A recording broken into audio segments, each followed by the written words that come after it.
Okay. I woke up today and I just felt like I needed to try and beat Darius Twin. I was so close last night. So, I'm going for it. Probably play for like 1 hour or so. And just see if I can do it. Maybe 2 rounds. I can't do it on first try. So we'll see.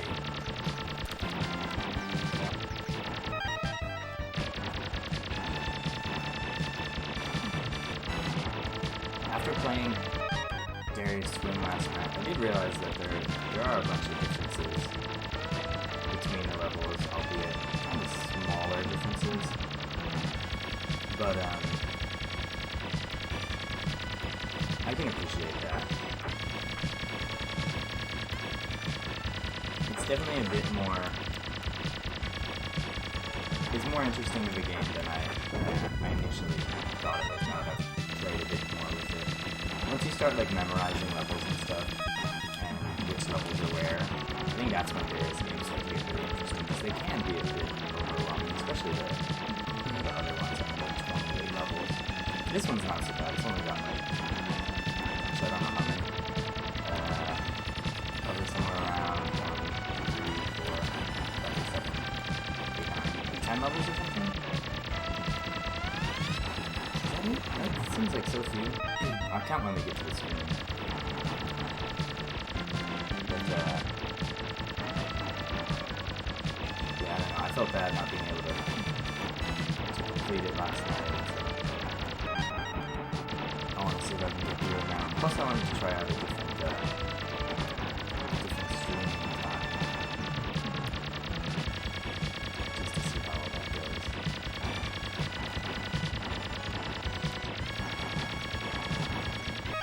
First level is a piece of cake. Now,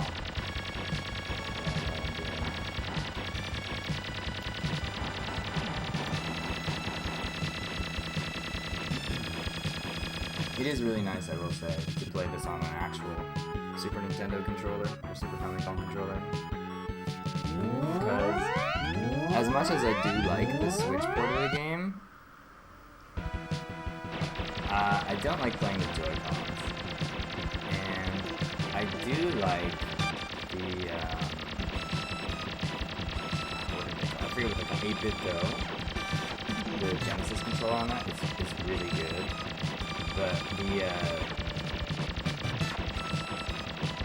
Super Famicom controller that I got from him, I don't like. The buttons get like stuck sometimes, and it's just not very good. But the Mega Drive one is pretty good. Okay, 1, 2, 3, 4, 5, 6, 7, 8, 9, 10, 11, 12. Okay, so there's 12 still.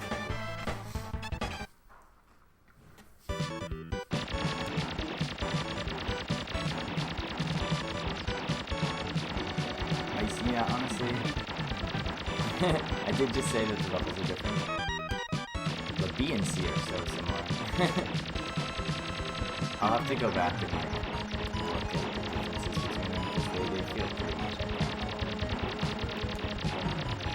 The bosses are definitely the same. Or if they're different, the differences can distinguish them.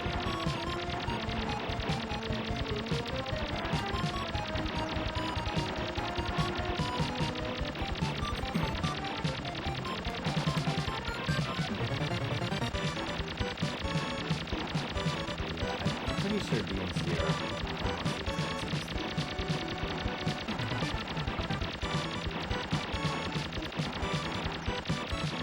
stop shooting the children.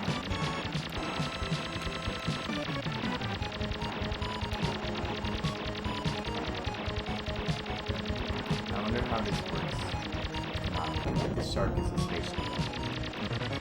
Shooting a bunch of baby sharks at us. They must be like missiles that are also just shaped like the main ship itself, or are they like manned, smaller aircraft? Or spacecraft, I guess.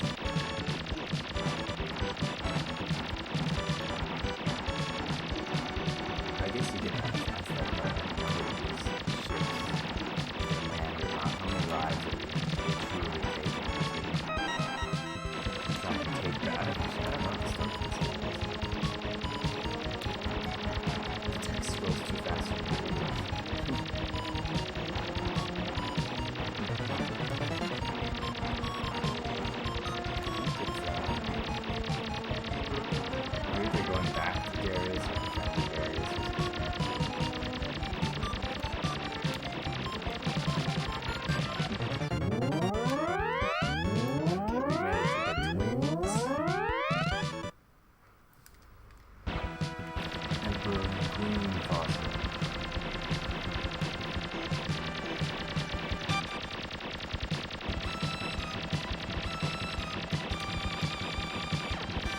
like to play this game in an emulator at some point. Ooh, just to open up like the debug features and see if I'm right about all of these different big bosses scrolling, if they are just different background layers. Because they also, like, Queen Fox in particular, she shoots out a ton of stuff. And those have to be sprites. So they're probably saving all their sprites for these just like as many high number of stuff that she's shooting out, and she's just a background object. You can also kind of see that the lasers that she shoots out are blinking. I don't know if you can see it as well on the digital thing, but on the CRT TV you can see that the lasers she shoots are blinking. Or not blinking, but they look see-through, and it's not like the actual kind of transparency that the Super Famicom can do. It clearly looks like a flickering on and off frame. So my guess is they're number of sprites that they can have on the screen, or at least the number of sprites that they can have on horizontal line at once, might feel.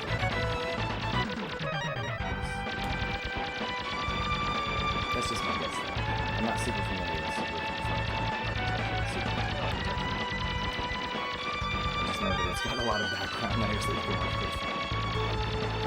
I'm pretty sure it's like five background layers in this sprite. And the Genesis, the Mega Drive only has two,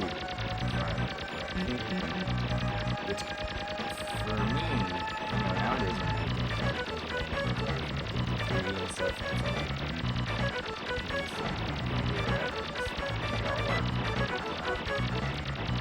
not to say game development is easy nowadays, it's still difficult, but I think having all those tools at your disposal does kind of limit your creativity. It's much easier to just like go with what if you have so many tools available in the get-go, you're just going to use the tools that you have as opposed to thinking outside the box, bending the machine in ways that it's not at least not designed to be bent,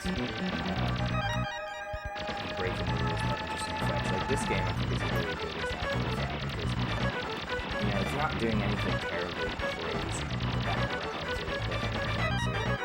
anything like Darius on the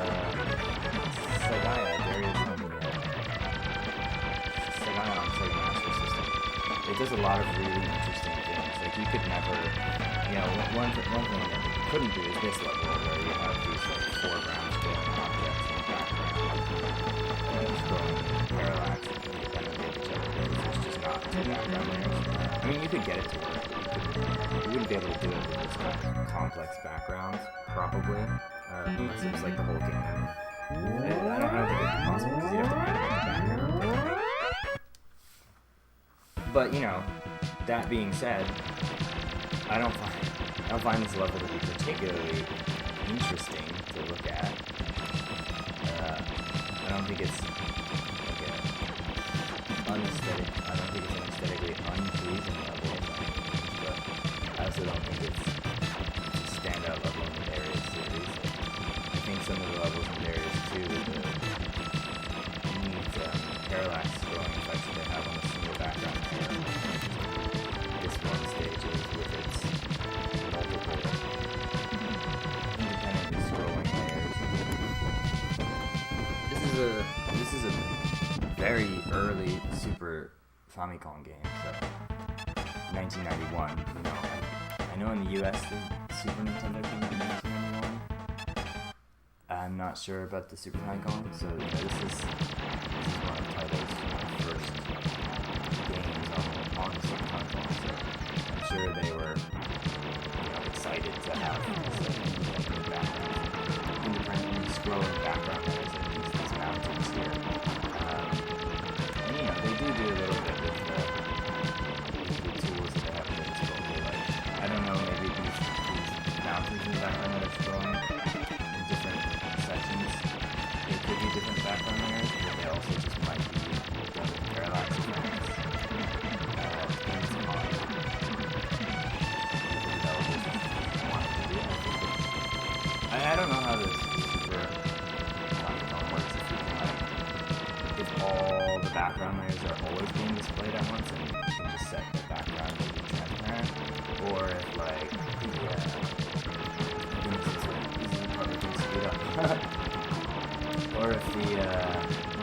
if you're using more than one or two background layers, if it starts taxing the CPU more and more.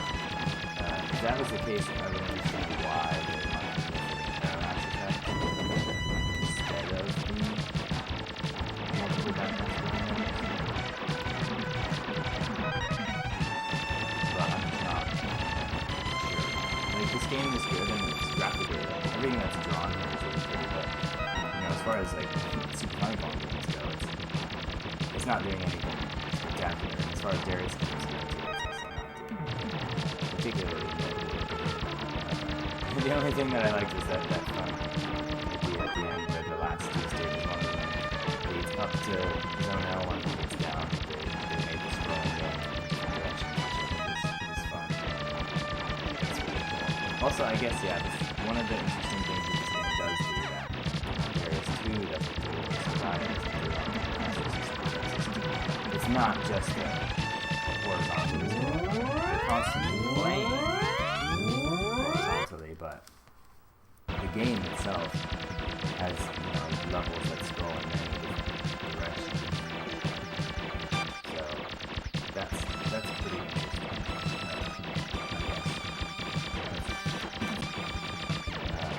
Just because it's not done in other Darius games that I know of, at least not early ones.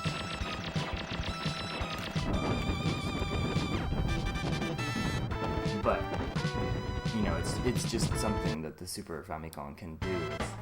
It's not necessarily a crazy innovative feature for this game. I don't have the box of manual for this game, so I don't know if they make that a marketing feature or anything. But I can't imagine that it would ever be something like really cool.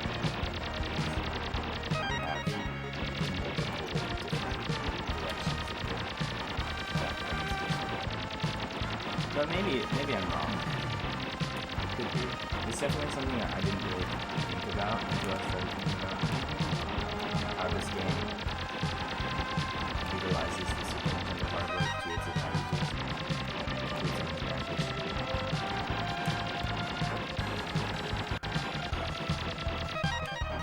It could be. I'm sure they did it because they could. But it doesn't feel nearly as inspired as gracious. Oh my god. It doesn't feel as inspired as the more limited Darius games. The guy on Game Boy is also not terribly inspiring. As a rule of thumb, I think Darius games on Nintendo consoles just aren't quite as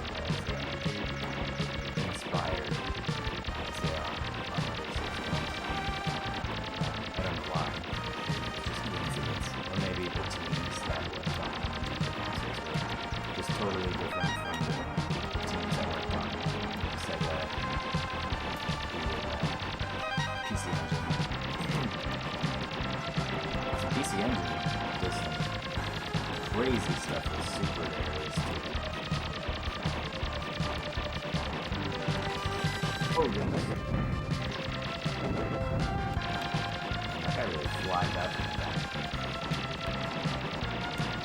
This I think is probably the hardest level of the three levels that are lined up like this.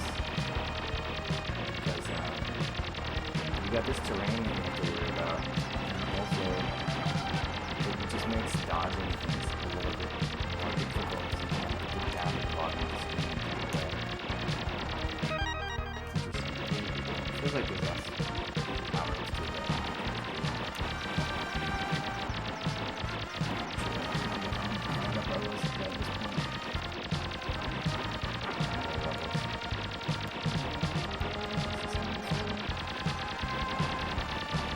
Hey, that's it's cool though, it's really pretty. I love the water effect that they have going on with the multiple different shades of blue. That's something that you couldn't do on the Super, on the Master System. And the wavy scrolling you've got going down the bottom too, that's really cool. missed. Oh, this is a different boss, too. Oh my god, he's huge. It's just the... Can't talk. Oh my god. Oh my god. Oh my god! He just tore through me. Ugh. That's a really hard level.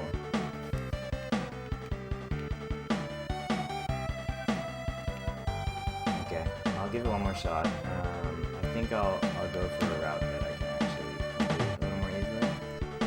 Because I do just want to once to see this game. So, we'll see. Let's see, what's the story?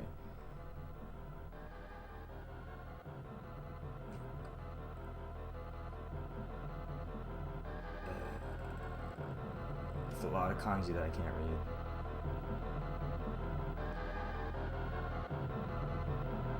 Okay, yeah, I think Darius is just getting invaded by the by the Belsar, and we have to defend Darius.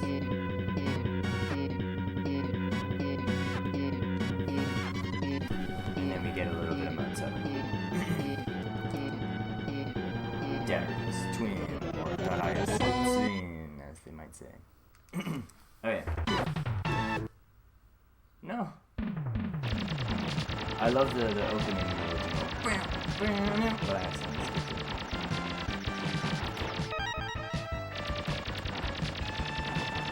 This opening song is pretty good too. The music in Darius is not bad. This opening song is pretty catchy. The stage where you go really fast above the mountains and the guy chases you behind you, that stage is pretty good music. The fight against Great King has really good music because it's just music from the first Darius game. It's boss music from the first Darius game. And that's a fun throwback. To hear it like remixed to the Famicom is pretty cool.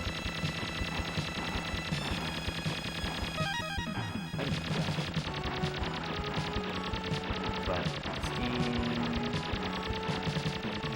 it definitely doesn't, for me at least, I don't know, I don't love Super Nintendo music that much. I don't have nostalgia for it. But, you know, I have played Chrono Trigger. Chrono Trigger's music is incredible. Final Fantasy VI's music is also incredible. Donkey Kong Country, of course, is amazing music. So it's not like I don't like Super Nintendo music, but I definitely, I really like the FM sound of the Genesis. I love the, I don't know, I love the way the graphic sounds. The Sega Master System is okay. I don't really like its sound very much. I think you can do really cool things with it, but the Master System just, like, such little support.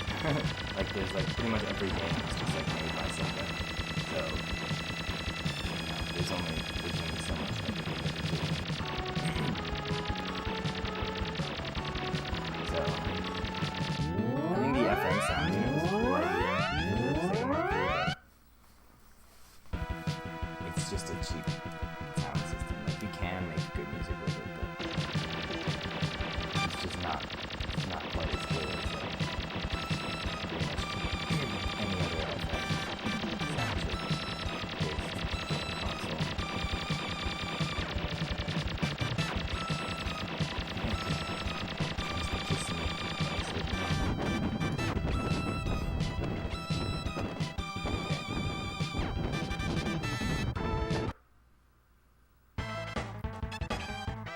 My last one, let's see where I get. I did C last time, let's try B this time. See if there's any differences.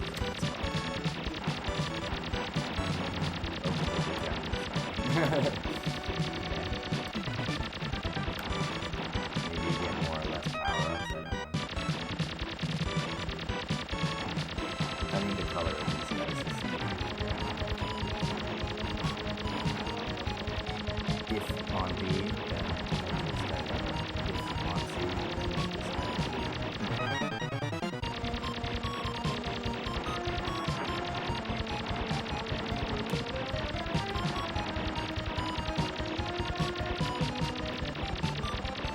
maybe I'm wrong, maybe they are.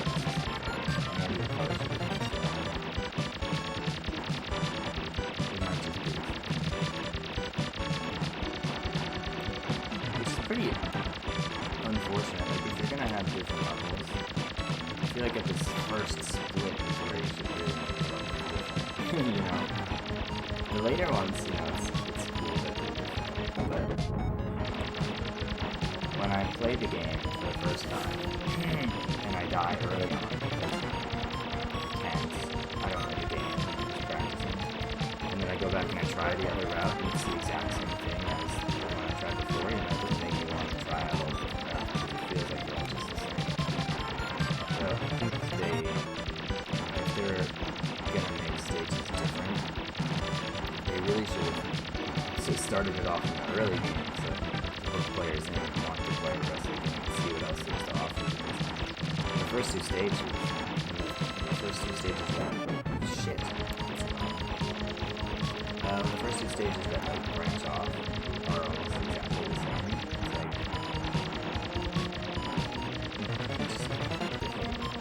it feels like the game is not branching for any real reason.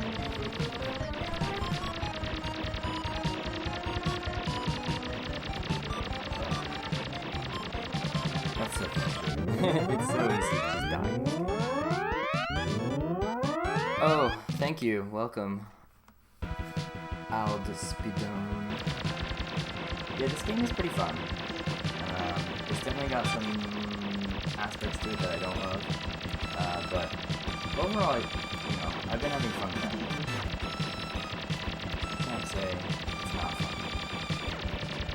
Although, if I didn't already like Darius, I don't know if I would like this game. I mostly just want to beat it so that I can add it to my list of Darius games that I've completed. It's not got that, like, inherent fun factor that a lot of the other Darius games have. Like Darius. But it's still fun. Okay, that felt exactly the same as let's see.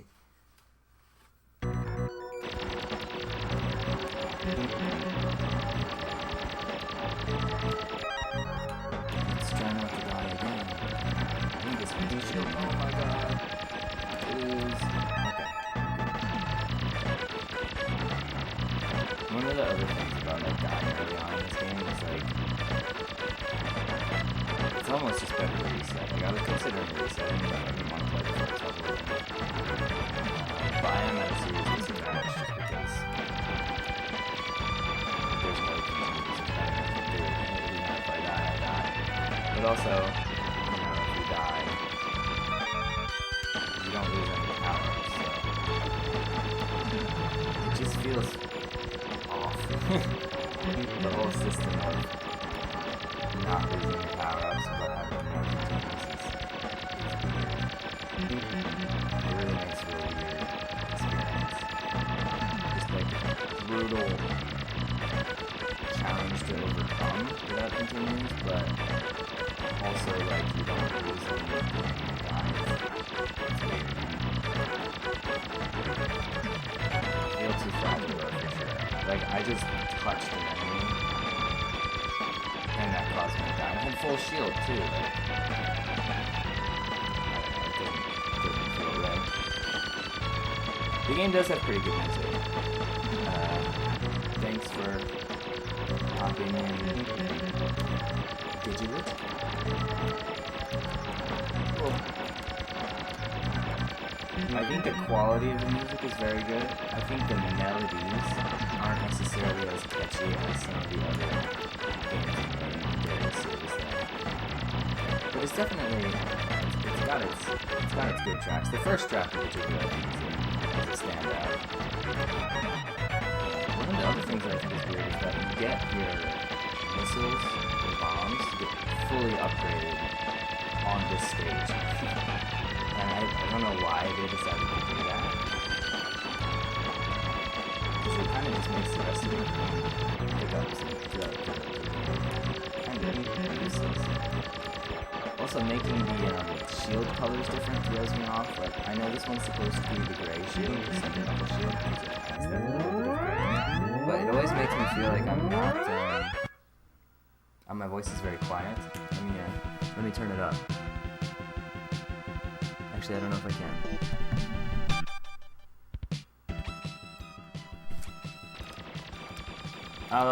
I'll try and speak into the mic a little bit more. I'll have to fix it later.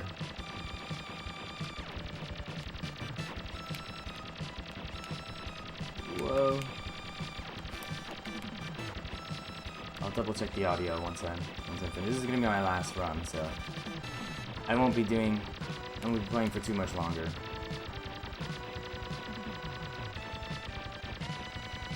Yeah.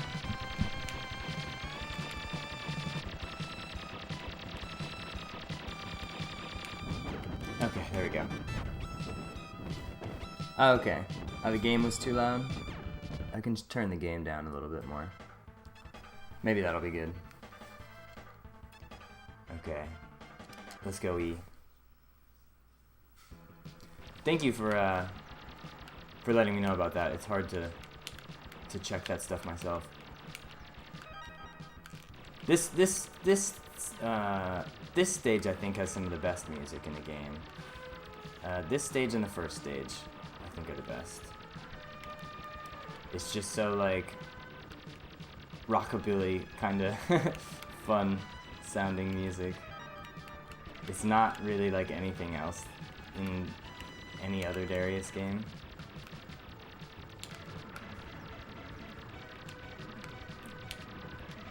Once I beat this game, I would really like to try and find a copy of Darius Force. I forget what it's... Darius Force? I think it's the Japanese name. I think it has a totally different name in the American release. But I don't remember what it is. Because I only have it on Switch, and I haven't played it in a long time. And I remember not loving it when I played it the first time. But I want to get back into it and try it. Just like with this one. I'm finding that once I, start diving into it, this one's actually, Darius Twin's actually turning out to be pretty fun. Even though it doesn't have that much variety in it compared to some of the other entries in the series.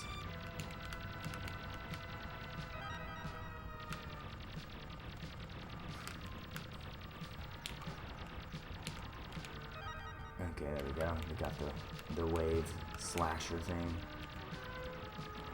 I don't know if you can hear outside. It might sound like there's an ice cream truck, but it's not ice cream, it's actually trash. In Japan, all the garbage trucks sound like American ice cream trucks.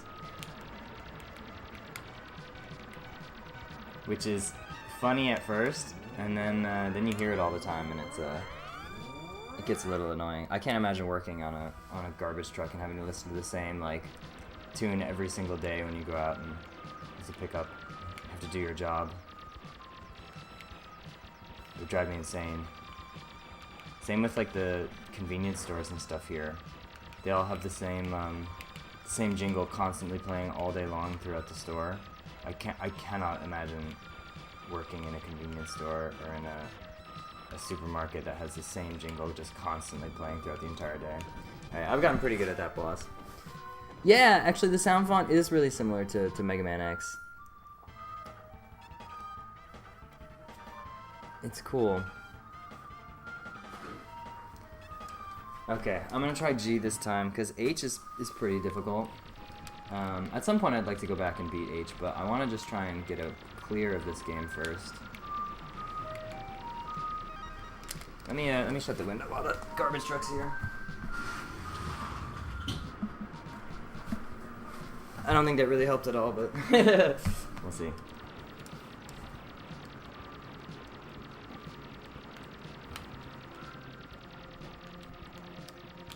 Okay. I forget what I was saying. Mega Man X is a game also that I'd like to play. I've never beaten it. I have played it a lot, but I've never beaten it.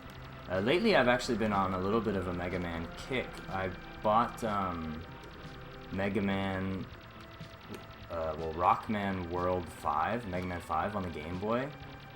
It was so good. It has like a ton of really cool features for Super Game Boy, and it was really fun playing it. And I just got into, okay, hold on, this guy always gives me trouble, so I have to concentrate. Especially since I lost a life earlier on in the earlier stages. Okay. Ah, oh, darn. He clipped me. It's okay. I didn't die. Mega Man 7's also really good. I just started playing that one. I've been sleeping on the Super Nintendo. There's so many cool games on Super Nintendo that I didn't know about. Because I was just stuck being a Sega kid. But the main reason I got into Super Famicom lately is because of the Game Boy, because you can play Game Boy games on your Super Nintendo if you have the Super Game Boy. And so I got one of those, and it's been so much fun. And then, you know, it's because I had a Super Nintendo lying around, I decided to get some Super Nintendo games too. Because in Japan, everything's super cheap. It's not like in the US where everything costs like $40 for a game, for like a normal game. And I don't know how much Super Mario World goes for these days in the US. I remember like when I was in high school, which I'm 28 now, so that was a while ago. It was like $20, which like for the pack-in game for the system, like come on, how are you gonna be? Come on, how are you gonna be reselling the game for $20? Here it goes for like $5. It's like because it's like one of the most common games, and it just sold super well. Super Nintendo did here. I have to be very careful now. The boss is Coronatus. He's kind of tricky, so hopefully I can get through it. Yeah. Okay, those guys are rude. I don't like them. If I can make it to the final stage, it's gonna be so just brutal. Doesn't Japan make less money to even it out? What do you mean make less money? Like per console sales? Or like, are you talking about the Japanese economy in general? Oh, that was good. Okay. If I can keep that up, I'll be set. Now I just have to kill his children. Oh, darn it. Okay. Damn it. Go down. No. Okay, there we go. Okay, there we go. Oh yeah, Japanese minimum wage is just absolutely nothing. Mingo, I don't know if you're from the US or not. In where I'm from Boston. Our minimum wage when I left 2 years ago was like just around $15 an hour.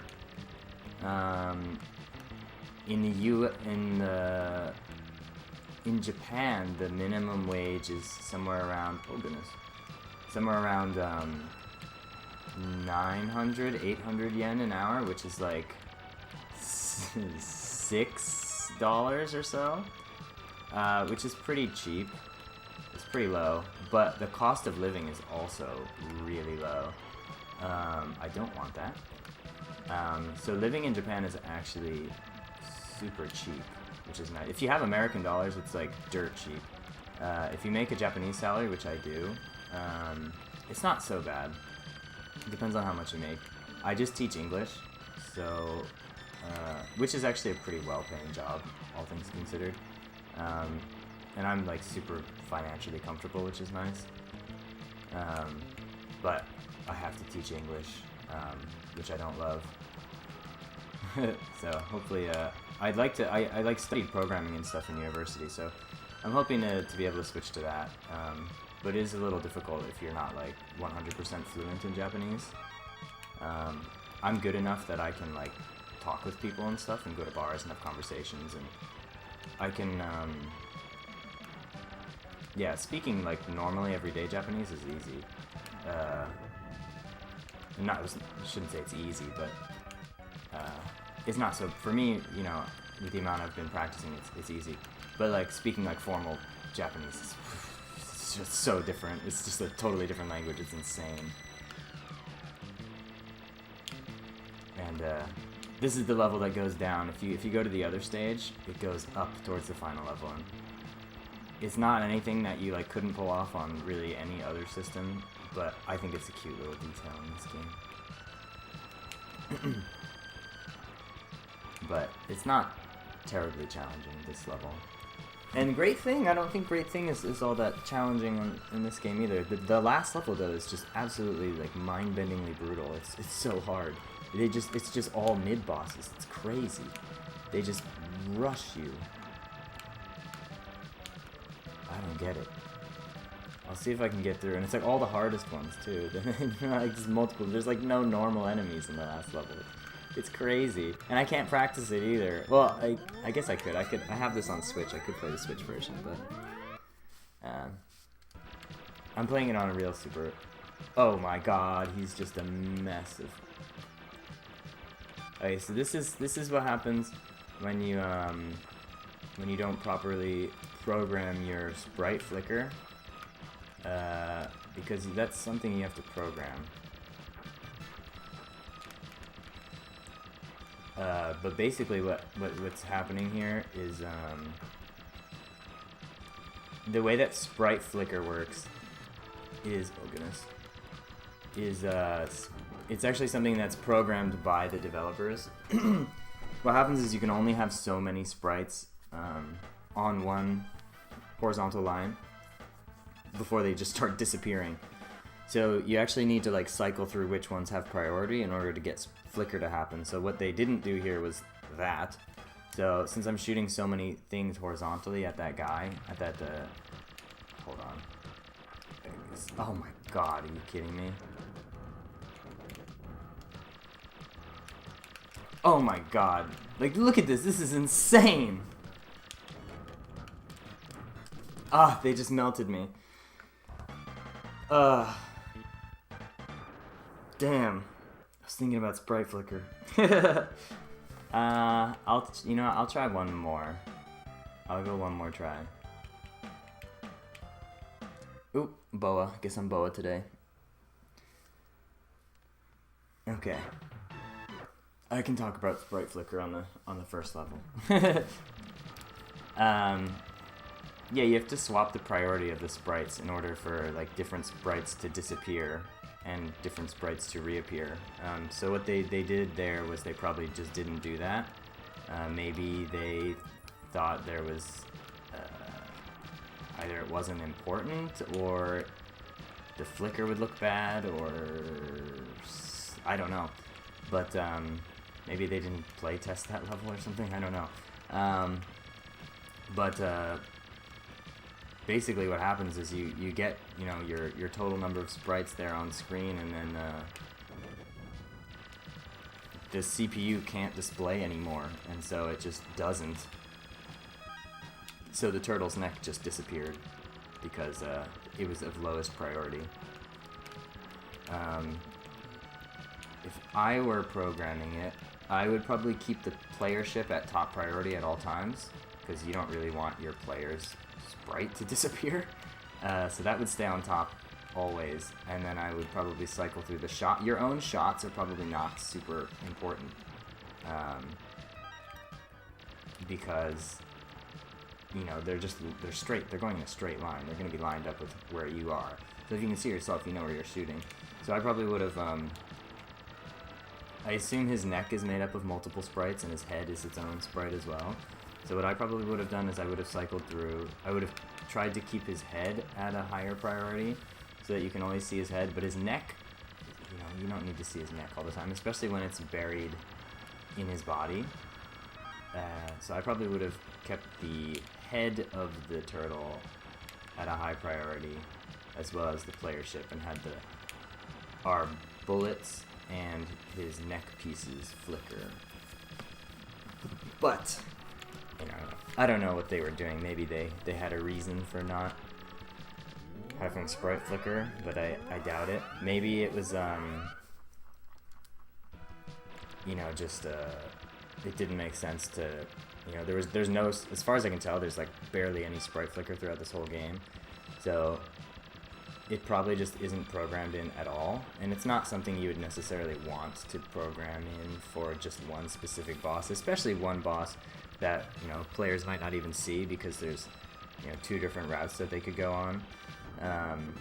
So it's possible that they just said, whatever, we didn't program in sprite flicker because it doesn't, you know, for 85% of this game, 90% of this game, it doesn't matter. So they maybe just said it doesn't matter. Am I playing on a pad? I'm playing on just the default Super Famicom controller. I'm playing this on an actual Super Famicom. I got my Super Famicom for, you know, 700 yen, which is $4 or $5. And I got this game, I think, for 2,000 yen, which is like $15. But I did find it later for 700 yen, which again is like $4 or $5. So I'm just playing with what I have. I don't have any fancy pads for the Super Famicom right now.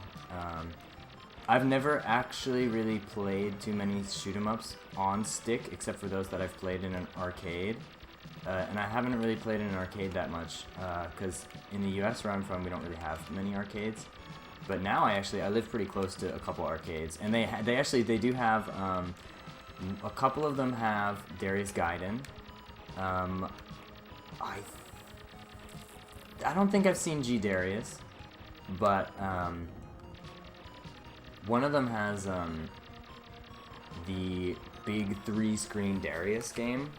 Unfortunately, the second player, or maybe the first player controller is broken, so you can't do 2-player, but you can do single player, and I played that once, and that was so cool to actually play it. Like, I've played it on the Switch and stuff, but to actually play it on the, like, arcade machine itself was something else. That was so cool.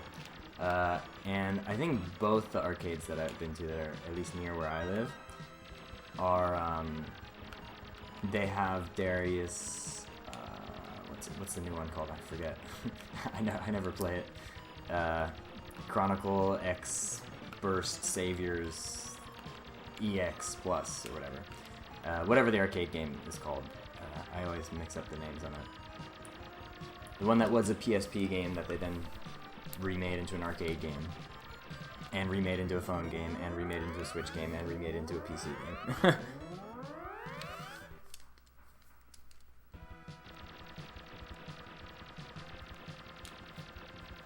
But yeah, the Japanese arcades, at least the ones that are near me, in Osaka, are mostly fighting games, which I guess is to be expected. Usually, like in all the arcades that I've been to here, there's like tons of fighting games, tons of puzzle games like Puyo Puyo and Tetris, tons of Street Fighter 2 specifically. Street Fighter 2 is still wicked popular. And then they've also got, you know, a lot of shooting games, so like shoot 'em ups kind of stuff, or like running guns like Metal Gear, not Metal Gear. Oh gosh, I can't remember what it's called. Hopefully you know what I'm talking about. The SNK game. Oh well. Anyway, yeah, they have a lot of those kinds of games. And then obviously in like Akihabara in Tokyo, you can find whatever you want, but I don't really like going to Tokyo. It's really crowded, game stores are really expensive, so I typically, when I go to Tokyo, I actually don't even go to Akihabara, because it's just so expensive and too flashy. Anytime you ever, I mean, like here in Osaka too, we have a place called Denden Town, which is like Electric City, essentially, or Electric Town, is what it means. And that's where like not all the, but a lot of the like game stores are. And I don't ever go there because it's expensive, because they know what they are. Which I mean is kind of sad to say, I guess, but what I mean by that is that everything's just really expensive. Arcades are fine. When I go to Tokyo, sometimes I do go to Akihabara just to go to the arcades, but I would never like go to a game store there because it's so expensive. I mean, compared to the US, it's way cheaper, but you know, I live here. I don't need to spend extra money when I don't need to. Especially when near my house I have a bunch of stores that I can buy games really cheap at. Plus, you know, it's fun to hunt. I've got the time to hunt for these games throughout, you know, Osaka, so that's what I tend to do. If you ever come to Osaka, the place where the arcades are at is called Shinsekai, which means the new world. That place is awesome. It's like a carnival, but all the time. And they've got a couple arcades. You really have to look for the arcades, though. They're not just like out in the open. There's only 2 of them, and the area is pretty big. But they're so worth it. They've got some really cool games. They're all like, except for like the Darius cabinet and Outrun. They have Outrun too.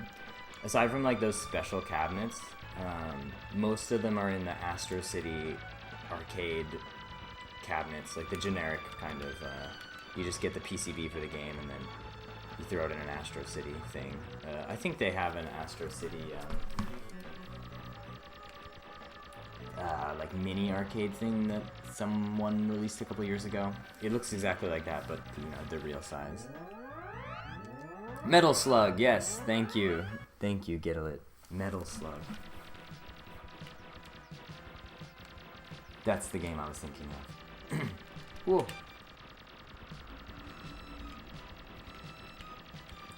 But yeah, for gaming, Japan is a pretty cool place to live. Game Boy games are really cheap too, and if you like Famicom or NES, those games are also just dirt cheap. You know, there are expensive games also that you'll find, but sometimes you'll find stuff for just absolutely nothing. Which is crazy to me, coming from the US. Oh, okay. Let's have at it. I've been doing E. Let's go down this time. The level's pretty much exactly the same, if I remember correctly. Although I think this one you don't speed up like you do on the other one, but I'm not sure.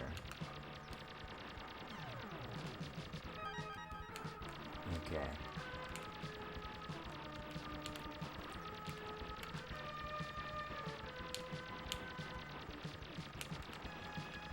Yeah, there's a lot to do in Japan. If you do ever come to Japan, the stores that you want to go to, if you want to like look for retro games and stuff, are called Book Off and Hard Off. They're these secondhand stores that Book Off doesn't always have video games, but when it does, they're super cheap. Oh yeah, this stage does speed up too, a little bit. It's not as exciting as the other one though, because it doesn't have the... Damn it! I died anyway. No! And he's blocking the... Damn it! Oh my god, this run is over. I just ruined myself. I did get the shield power up though, apparently. That's interesting. Okay, well, we'll see how this goes. I'll try my hardest not to lose. I just got a 1-up too, that's nice. Yeah, Book Off is usually a little bit cheaper than Hard Off is, but, you know, that's not 100% the case. Sometimes, oh my god! I should have just gone up. Okay, well... It's okay, I can perfectly clear the last stage, no problem. It's just every mid-boss all at once, with 3 of them being the first level fish. Okay, here's those mountain-based lasers. Okay, now that I've experimented enough with this game, I need to just pick her out and just do it until I can, once I see the game. Game Boy games are Game Boy games region-free. Game Boy games are region-free, which is awesome. I have my American Game Boy Advance SP, and I've been playing Pokemon Silver on it, no problem.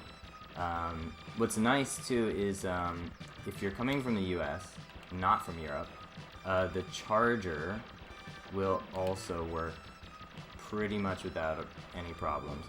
The voltage difference between the US and Japan is not necessarily negligible. There could be problems, but it's so similar that it doesn't matter. Also though, you can find Game Boy chargers super easily. Like, they're not expensive at all. The only region blocking that you might have is the Japanese text in games, but for the most part, especially for Game Boy games, it really doesn't make a difference. Unless you're playing Pokemon and you've never played Pokemon before. But even before I could, like, even before I had, like, enough Japanese to be able to play video games, I was playing Pokemon because I've played Pokemon several times. Like, you can totally do it, but you know, if you get stuck, there's nothing you can do. Also, all the Pokemon names are different though, so even if you can read Japanese, the names are different. All the move names are also in Japanese. They're not necessarily different, they're just in Japanese. So if you don't know the language, it makes it a little difficult. If you're studying Japanese though, it's a really good way to learn Japanese. The only problem is, so Japanese has 3 alphabets. They've got, hold on, my arch rival has just appeared. Damn it! Okay. They've got hiragana, which is used for, like, Japanese words and how to pronounce words. They've got katakana, which is usually used for, like, foreign words or emphasis. And then they have kanji, which is just Chinese. Game Boy games don't have kanji, which is good and bad. If you can't read kanji, it's really good.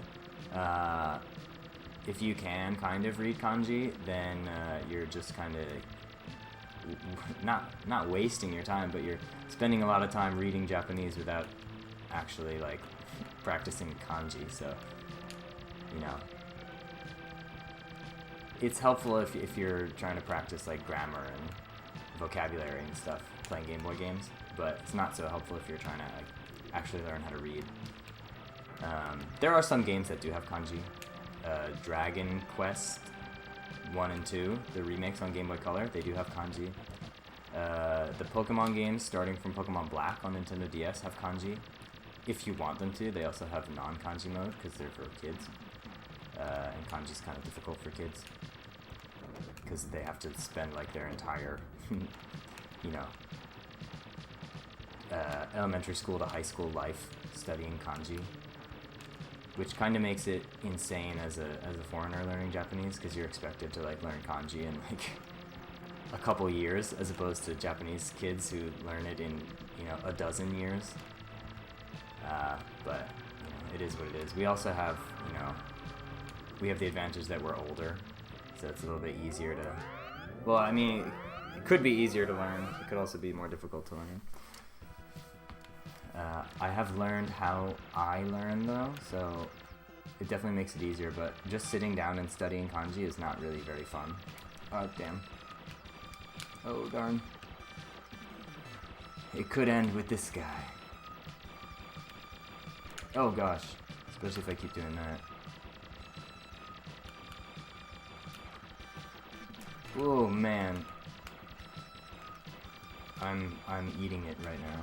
Because he shoots 3 times. Okay, can you 2-cycle this guy? That's the question. You can! Okay, that's good. Yeah, there's also so many good Game Boy games here. Mole... actually, that one's probably not very good if you can't speak Japanese. Okay, so now, see, we're going to K this time. The level is going to scroll up, because we're going up to Zone L. I think that's so... it's just so cute.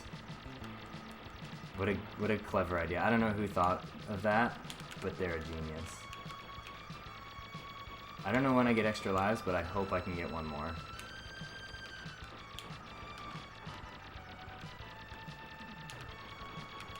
Yeah.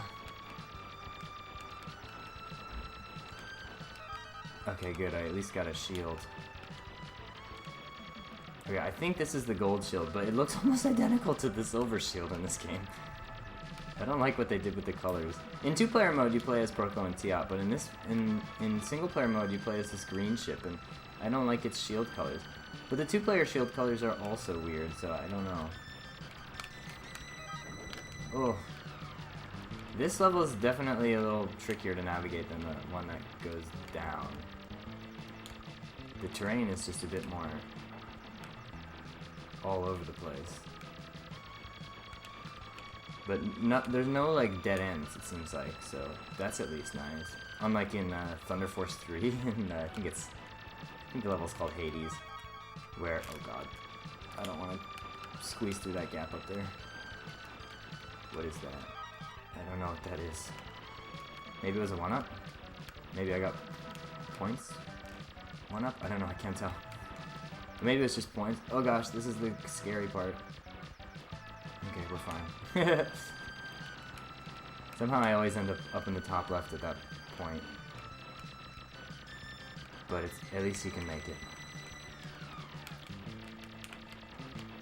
Okay, we've got an extra life now. As long as I'm just really, really, really, really good and lucky, I should have no problem on the final level. I kind of wish I had taken the up path, because I do think I can take fewer hits off of that turtle guy. Full metal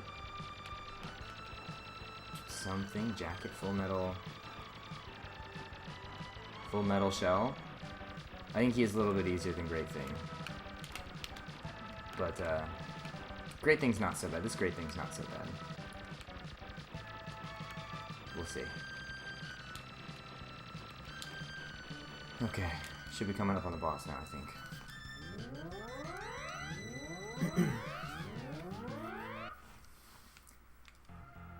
Hyper Great Thing. I don't know how they're gonna go and call this guy Hyper Great Thing when he's not even the final boss, as opposed to Great Thing, who is normally, oh my god, the final boss.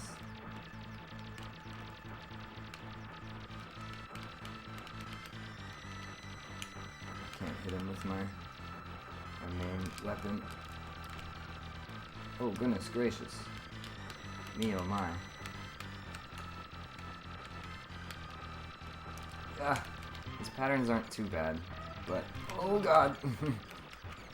But it is a little tricky. I think I'm gonna have to do one more cycle. Oh! No, we're good.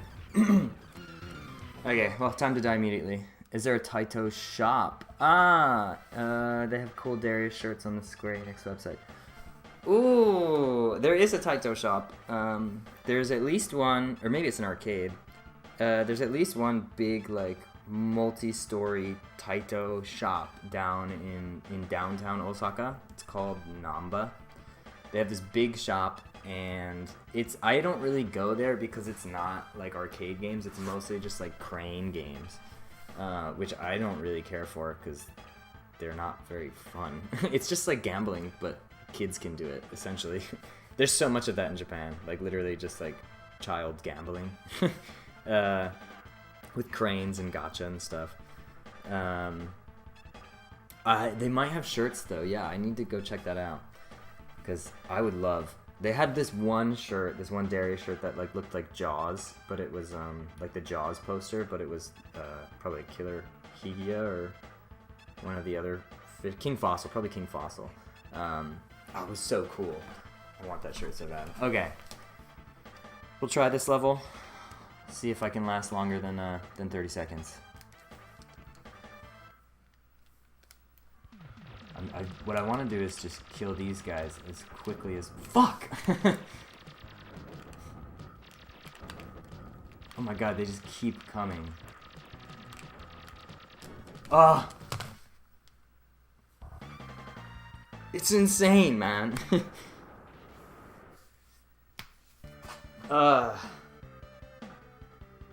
That's insane. That final level's just so much.